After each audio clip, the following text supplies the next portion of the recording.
என்ன சிஸ்டர் சொல்றீங்க? நான் பண்ண ப்ரௌனில மண் இருக்கா? இப்படி ஒரு ரிவ்யூ கஸ்டமர் கிட்ட இருந்து வரும்னு நான் எதிர்பார்க்கவே இல்ல.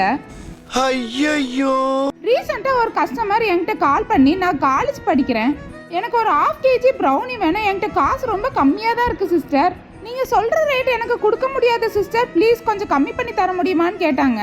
சாக்லேட்டோட விலைலாம் ரொம்ப அதிகமாயிடுச்சு, இருந்தாலும் உங்களுக்காக ப்ரௌனியோட ரேட்டை கொஞ்சம் கம்மி பண்ணிக்கிறேன் சிஸ்டர்னு சொல்லிட்டேன். அவங்களுக்காக ரெடி பண்ண ப்ரௌனியை அவங்களே காலையில வந்து என்கிட்ட வாங்கிட்டும் போயிட்டாங்க. மத்தியானம் ஒரு 12:30 இருக்கும், எனக்கு கால் பண்ணி நீங்க பண்ண ப்ரௌனில ஒரே மண்ணா இருக்குது, ஒன்று புதுசா எனக்கு ப்ரௌனி ரெடி பண்ணி தாங்க, இல்லைன்னா என்னோட ஃபுல் காசையும் ரிட்டர்ன் பண்ணுங்கன்னு கேட்க ஆரம்பிச்சிட்டாங்க கஸ்டமர். அன்னைக்கு அவங்களுக்கு மட்டும் இல்லை, இன்னொரு கஸ்டமருக்கும் சேர்த்து தான் ப்ரௌனி பேக் பண்ணியிருந்தேன். 1 kg ப்ரௌனியை ரெடி பண்ணி 2 கஸ்டமருக்கும் ஆஃப்னா கொடுத்துருந்தேன். இன்னொரு கஸ்டமர் கிட்ட கேட்கும்போது ப்ரௌனில எந்த பிரச்சனை இல்லை, சூப்பரா இருந்துச்சு சிஸ்டர்னு தான் ரிவ்யூ அனுப்பியிருந்தாங்க.